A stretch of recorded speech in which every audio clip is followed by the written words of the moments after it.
So welcome back to the last case for this week of Faithful on Friday. In this case, we're actually going to be going to Ohio. This is technically a infamous case. I know I've covered the Dayton Christmas killings, and that case was also pretty infamous, but this one kind of has more victims, and it was actually a lot more recent. I think like 2016, so like 7 years ago. And so, yeah, let me know your thoughts. I guess let me know which one was worse, the Dayton killings or this massacre. And so let's just go and get started. But if I lay down and I play dead and I stay dead, maybe you'll get sick of being the monster out of my head, under my bed. Think you're something out of my nightmares, standing right there. But if I lay down and I play dead and I stay dead, then will you get bored of killing me? So of course, even though this channel is called Fatal from a Friday, we have 4 killers, but one of them is a female. Obviously, I wouldn't be covering this case, but we have to start off with, I guess, her son, which he's kind of like the main person we discuss. And so Edward Jake Wagner. So he went by Jake, but his legal first name is Edward. I don't know if that was like his middle name or he just didn't like Edward. And so he was said to be born sometime in 1993 to Angela and George Wagner III. He would have a younger brother, an older brother, George Wagner IV, who was born on October 6, 1991. At some point in his late teens, he would wind up meeting a Hannah Mae Roden, who was born April 7th, 1997. Hannah was born to Dana Lynn Manley Roden, who was born August 29th, 1978, and Christopher Roden Sr., who was born on September 17th, 1975. He was 17 and she was 13 when they met. For some reason, Jake would ask Chris Sr., so Hannah's father, for permission to date Hannah. Somehow this was actually granted on the condition that they would always be supervised, understandably, because, that questionable age gap. And I guess somehow they weren't exactly 100% supervised because Hannah would fall pregnant 2 years later at age 15 with Jake's child. They would have a daughter together named Sophia, which sadly she is the center point of the story, kind of reason why this whole thing kind of happened, hence the title. And so Jake felt that he should have custody of Sophia, but Hannah could live with them if he wanted to. Somehow, I guess, despite Hannah being a minor, allegedly, she was actually living in the Wagner house, but she left him in early 2015. And the Wagners, of course, demanded full custody since her and Jake were no longer together. Hannah, of course, refused since she saw the true colors of the family. It was even quoted as saying 4 months before the incident, apparently, to a friend, that they would have to kill her first before they get custody of Sophia. Jake had actually married a woman called Elizabeth Beth Ann Armour, but the marriage didn't last long. Elizabeth had apparently never had a boyfriend before, so I guess she was kind of excited to get married, even though from the way it looks like Elizabeth, no disrespect to her, was kind of a rebound from Hannah. She apparently had even asked Jake on the night of their wedding, so the day they got married, to not do the deed, not to have sex, even though they are married. And apparently Jake had said cool, he agreed to it, but apparently he didn't honor it. Almost immediately after they got married, he was asking for bank access numbers, or social security number, and her phone passwords. Her phone was synced so that way he could always see what she was doing, regardless of what it was. And she was ordered to cut off contact with all her family and friends. There was one point where Angela had apparently accused Elizabeth of touching Sophia inappropriately. And so Jake had apparently told Elizabeth that if you did touch her inappropriately, I'm going to kill you and your family. And of course, she calls a friend out of fear because, she's thinking he legitimately would kill her. And so they get to a point where I guess they decide oh, well, he has to die. Hannah, the mother of Sophia, and Jake's ex has to die. And Jake will say that his father, George III, had actually said, we need to kill Hannah. The original plan was actually going to make it a murder-suicide, but make it her current boyfriend, because Hannah has since moved on. Her current boyfriend, was named Corey, so I guess, kill Hannah and Corey, but make it Corey took his own life after he killed Hannah. That makes sense. That's what I got from that. So of course they start buying shoes. They buy shoes that are not of their size. So I want to say maybe the shoes are too big, maybe they're too small. It just said sizes that were not theirs and styles they normally would not wear. So that way they couldn't tie them. If they were somehow to find the shoes, they could not tie them to the crime since the shoe does not fit. They would even get firearms with these special type of devices. And apparently there was like a piece where they would catch any bullets that were used. So I don't know how that would work, but yeah. Um, both sons were even said to have actually dyed their hair, so that way like, well, it's not me because the hair doesn't match. And they, for the murder vehicle, I guess you could say, they got this black GMC truck. And so apparently they had made like a fake bed on it to make it look more convincing, like an actual truck. They even threw hay on it to make it a little more convincing. And something I should mention: somehow they hacked into like the Rodens family like social media and tracked their routines. I guess like when they left, who was home, who was asleep, all that good stuff. And so George III, the father of the Wagner family, was said he was going to make a plan to go meet with Chris Sr., Hannah's father. So of course, on the fateful day of April 22nd, 2016, Chris Sr. and George III would meet with both sons, George IV and Jake, in the fake bed of the truck. They eventually would roll out somehow, roll out of the truck bed while somehow still being concealed. George III would get Chris Sr. to call his phone, but all three of them left their phones back at the house in case they were tracked later. It's not exactly said in what order the massacre happened in, but what we do know is, about fast forward, like it looks like that same day, the bodies would at first be found by Bobby Joe Manley, who apparently is like Deborah's sister, because in the 911 call she says like her brother-in-law, referring to Chris Sr. And so of course, sorry, I should have mentioned that Chris Sr. and Dana had actually divorced, so they're no longer together.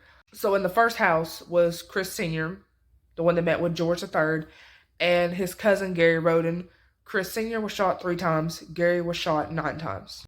So then, of course, you go over to the next house because, obviously they split, so they don't live in the same house. You got Hannah, remember Hannah? This is Sophia's mother, Jake's ex. Dana, the mom, Hannah, the daughter, and then Chris Jr., so Chris Sr.'s son, Christopher Roden Jr., they all are obviously dead. Dana's been shot 5 times, Hannah was shot twice, and then Chris Jr. was shot twice as well.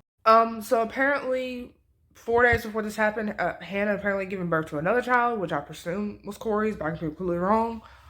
That child was still apparently attempting to breastfeed, even though Hannah had long since been dead. They go to the third house. That you got Clarence, but he went by Frankie. So I guess Frankie and his fiance Hannah Gilly. So not Roden, but she was technically about to be, because Frankie and Hannah were engaged. And so Hannah would so apparently Chris Sr. had an older brother named Kenneth. He sadly would also be found dead hours later, several miles away.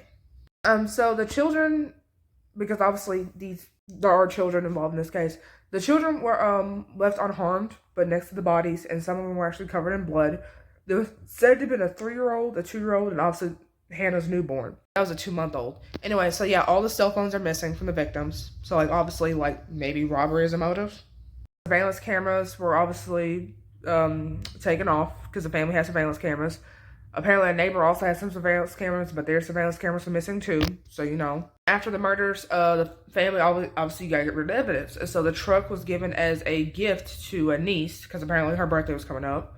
The guns and the devices and some other stuff was put into gallon buckets, and then cement was poured into it. And obviously, cement once it dries is pretty tough.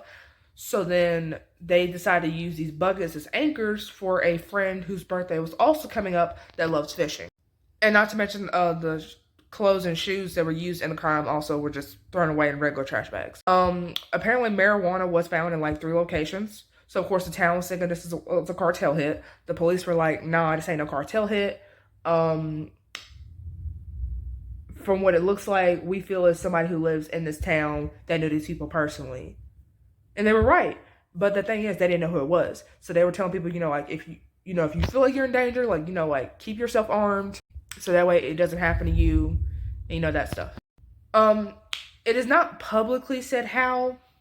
It is believed that maybe one of Jake or George IV's exes said something. But eventually police would get a tip to look at the Wagner family like a whole ass year later. So then, of course, they would start putting like wiretaps. The police would wear wires around them, and apparently even put listening devices in their vehicles, which apparently that part was considered kind of useless because you couldn't really hear anything. And at one point, Jake was actually said to even said, like, I know you're listening, Ryan. And Ryan apparently is somebody involved in the case. And so in 2017, authorities would release photos of the Wagner family saying, you know, we're looking for information, but they are not suspects. Apparently, sometime after the murders, the family would move to Alaska, of all places. And Jake would say he did this to protect his daughter from the media because at this point, obviously, 8 people murdered in this small little Ohio town. It pretty much become national news at this point. November of 2018, all 4 Wagners, so Angela, George III, George IV, and Jake, would all be arrested and charged with 8 counts of murder, obviously becoming eligible for the death penalty. So Angela's mother, Rhea Newcomb, who apparently was a notary, she apparently would only be charged with obstructing official justice, which is somehow a misdemeanor. She would confess to forging a document where Hannah pretty much said in the fake document that if she was to die suddenly, custody of her child, Sophia, would go to Angela. It was dated to have been December 31st, 2015, and apparently Jake and Hannah were apparently still together, but the printer apparently gave it away, and it was actually printed out 19 days before the massacre happened. So if it wasn't for the printer, I guess they would have got custody. So George IV had surprisingly actually had a very similar document, like, oh, if he died, Angela gets custody of the child. And so Fredrina, or Nika Wagner, who was George III's mother, she would only get charged with obstructing justice and perjury because apparently she had lied about something, and her charges would ultimately get dropped, I guess, since she testified. On the 5th anniversary of the massacre, Jake would actually confess to his involvement in the crime. He would say that he did kill 5 out of the 8 victims, but he shot a 6th, so he didn't kill the 6th person, but he just only shot him. He was said to agree to testify only if it took the death penalty off the table for his family, because you know that 8 counts of murder, you definitely get the death penalty. And he also claimed that his mother, Angela, was never there during the murders. She was involved in planning it, but she was never physically on the scene, so I guess Angela was trying to make sure she had a little alibi. He would claim that he actually only wanted to confess after seeing his grandmother, Rita, confess to forging documents. And she would only confess because something about it wasn't the Christian thing to do. And so Jake would say that the reason that he claims that he wanted custody of Sophia was because obviously him and Hannah are no longer together, so she can date whoever she wants. However, he was scared, allegedly, that Sophia would be around men who would, like, Hannah would be dating men who would wind up, like, taking advantage of Sophia in, you know, that way. And so, which, again, that's true. That's a valid reason. I'm not saying that's a valid reason to kill her, but as a father, that would be a valid reason to be concerned about your daughter. And so, he would even say in 2018 that the inappropriate touching that Elizabeth apparently did, it apparently never happened, and that she only did that for attention because she didn't like the attention that Elizabeth was getting despite being his wife. And so, yeah. George IV would actually deny any involvement until, basically say like the Ohio Bureau of Investigation basically like revealed to him what his family had done, that they were the ones that did this, and he even claimed that he actually helped them like catch his own family in the act. And so Angela, of course, would testify that, you know, technically I didn't commit any of the murders. I was involved, I was there planning it, but I was not there to physically commit the murders. So then, of course, she has a plea deal somehow. She gets her murder charges dropped, but she still has to serve 30 years. So Jake has life, from what it seems, in exchange for not getting the death penalty. Angela, since she technically didn't commit murders, has 30 years. And Billy, which is apparently George III, they called him Billy, so there wouldn't be any confusion. Billy apparently won't get tried until about early 2024, so like next year. And then George IV was said to have gotten life, but other sources say he hasn't even been sentenced yet. So their cases are technically still ongoing. Apparently a gag order has been put, so anybody involved in the case, I guess like the prosecutor and defense attorney, like nobody can talk about this case to the media until like, so there's no compromise because they already have like a jury and stuff. And so yeah, that was the case of the County Massacre.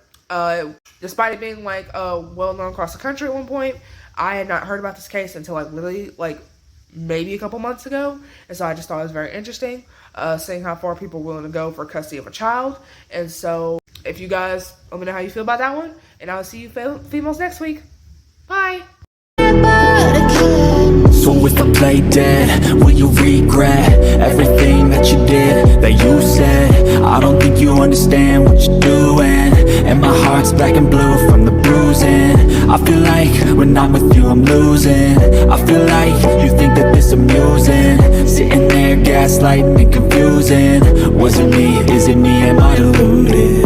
I'm the one who's always sorry, the conclusion. Even though I offer all of the solutions, I wish you loved me like I love you, it's stupid. When I'm alone with you I never feel lucid. I wish I wasn't struck by Cupid. I wish when I first saw you I knew this. When I'm with you I feel so useless, I feel diluted, my heart's been wounded.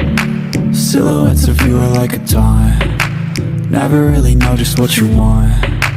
With you I don't ever feel calm, I can feel the sweat inside my palm. Play with me like cats and a string, you don't understand the pain it brings.